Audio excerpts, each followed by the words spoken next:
The scene opened on a quiet street. Someone was thinking about how the standing bar Rio and Paku was cheap, quick, tasty, and conveniently close to the station. A place that checked all the boxes. For a single salaryman in his 30s like Tanami, it was the perfect spot, even for drinking alone. Tanami was already seated inside when the door opened and someone called out, "Welcome," to a young woman who had just entered. He glanced at her briefly, then returned to his drink, watching as she made her way past a few customers and sat down at a table.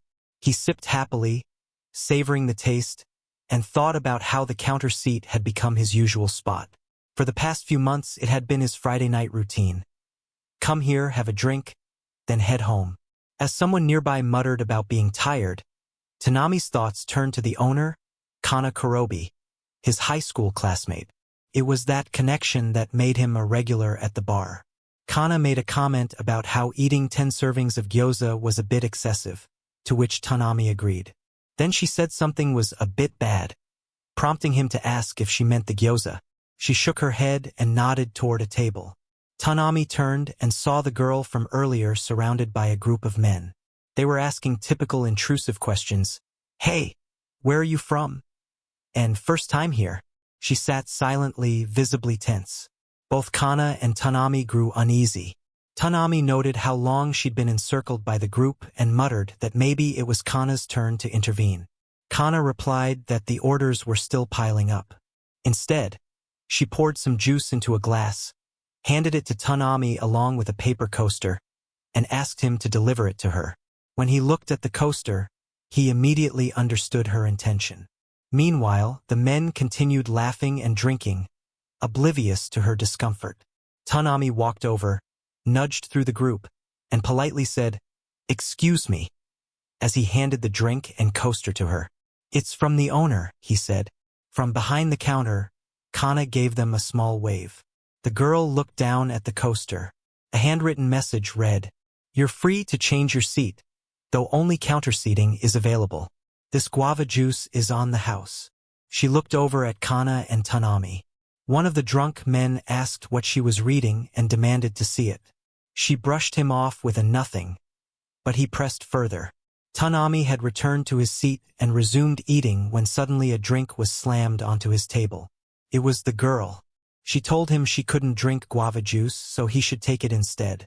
Tanami, a bit tense, replied that counter seats were open to anyone. She then ordered a lemon sour from Kana. As Tanami drank the guava juice, he muttered, "Good grief." Kana prepared the lemon sour and handed it to the girl, who thanked her. Kana then asked if she was a university student and which school she attended. "Todo Gaidai," the girl replied. Kana's eyes widened in surprise. "That's a top-tier school," she said.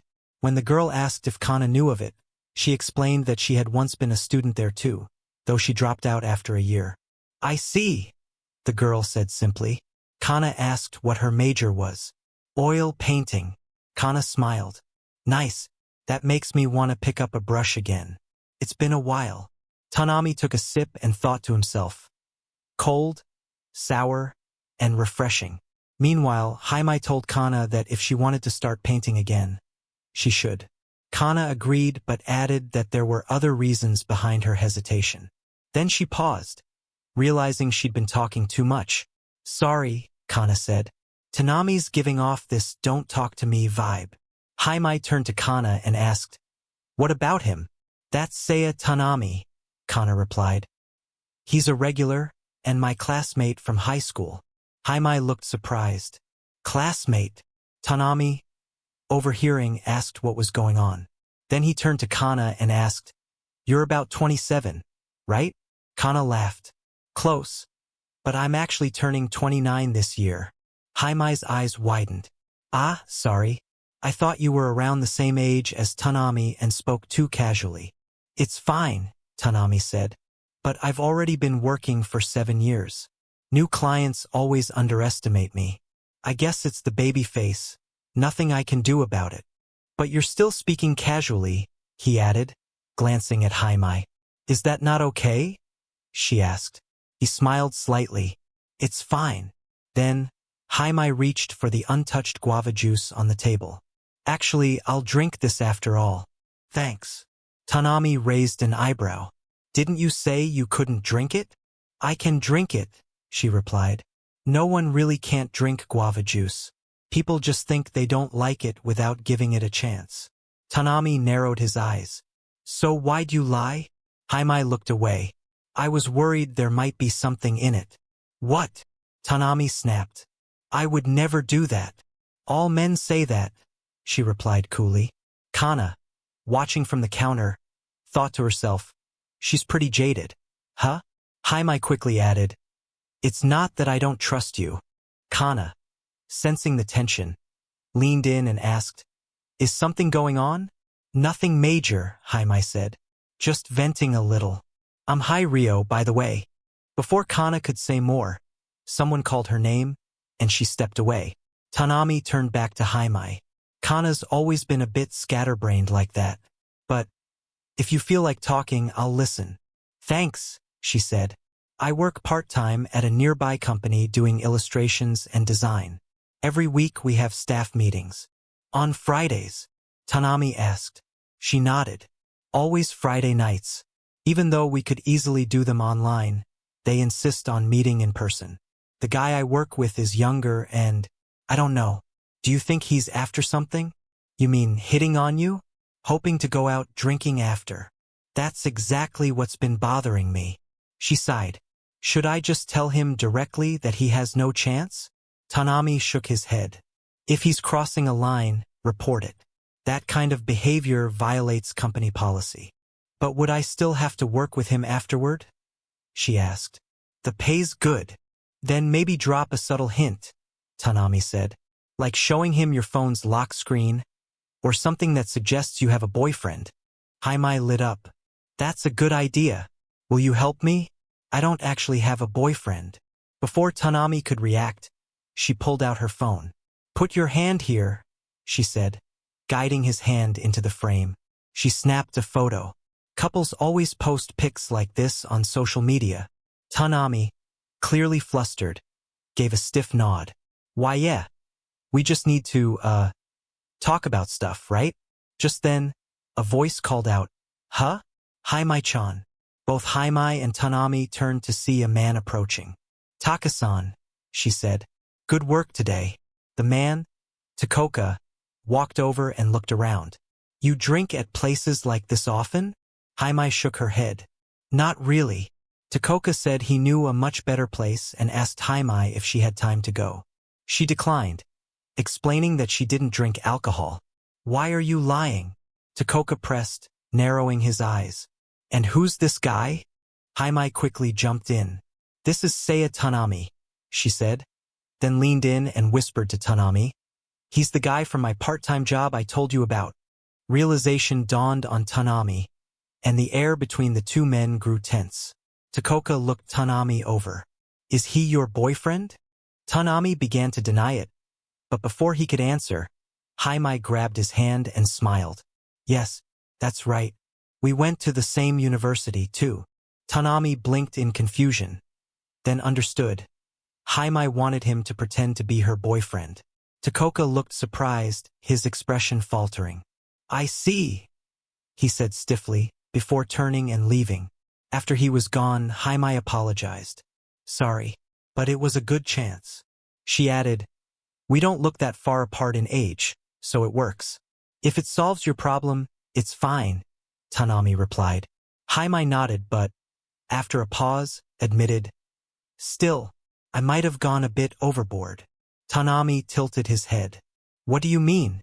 In romantic dramas, she said, when someone suddenly lies and says, this person is my lover, it always makes your heart race, even though it's not true. Tanami chuckled. So it was that kind of situation. Yeah. But it's not very original, she added. And originality's important. Tanami smiled.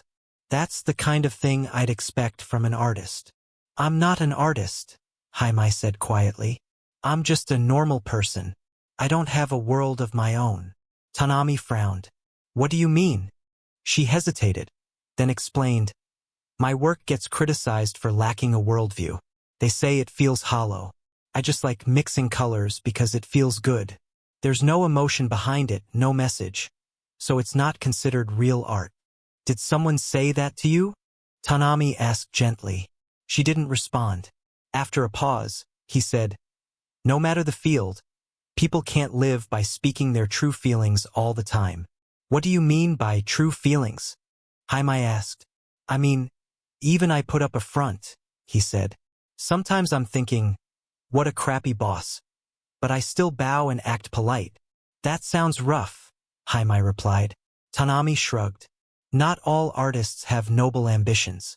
Some just have regular desires, like anyone else. Maybe, she said softly. Or maybe they talk about worldview to cover up how they really feel, he added. Haimai's eyes lit up slightly. That's true. You're a unique person, Tanami told her. She looked at him, a little startled. He laughed. I mean, you're drinking guava juice at a bar. Blushing, Haimai said, I didn't even order it myself. She picked it up and took a sip. From behind the counter, Kana called out, Want another drink? Haimai nodded. Yeah, sure. Then she turned back to Tanami. Do you come here a lot? Just on Fridays, he replied. Maybe. She smiled. No real reason. I was just curious. Tanami thought to himself, one ordinary Friday night at my usual standing bar. That's when I met Haimai. The scene shifted. Tanami stood at the counter holding a glass. Another blissful Friday night, he thought. He downed the drink in one go, slammed the glass down, and let out a satisfied, Poo-ha! As he savored the moment, Tanami noticed Haimai at the bar. She was speaking to Kana. I'll have a shochu mixed with guava juice, Haimai said. Kana smiled. Coming right up. Tanami, wearing a tense expression, spotted Haimai and thought, Huh, Haimai? Then he greeted her with a stiff, Good evening. When Haimai saw him, she responded cheerfully, Good evening. Still tense, Tanami asked, Another meeting today? Nope, Haimai replied with a grin. It's remote now, so this is different. Tanami paused, confused. Why is she here then? He wondered. Could she have come to see me? But he quickly dismissed the thought. No way, I'm just overthinking it. Suddenly, Haimai stepped closer, looked him in the eyes, and asked with a teasing smile, Did you think I came here to see you or something? Flustered, Tanami set his glass down and stammered, No, I didn't think that. Not at all. Haimai laughed softly. Too bad. I was hoping you'd say yes. As Tanami continued drinking to hide his awkwardness, Haimai suddenly said, Actually, I did come to see you. Tanami froze. What? Haimai went on. While I was getting ready, I kept thinking, will Tanami-san be there tonight? I took a shower, chose my outfit, styled my hair, did my makeup, and took the train all the way here. Tanami looked at her, speechless. So? She asked playfully. What do you think about that? He blinked. What do I think? Haimai laughed again, her eyes bright. Tanami realized. She was teasing him. She enjoyed seeing his reactions. He sighed and gave in. Yeah. Thanks, I guess. Haimai grinned. That's what I like about you. Tanami muttered. We've only met twice and you're already annoying me.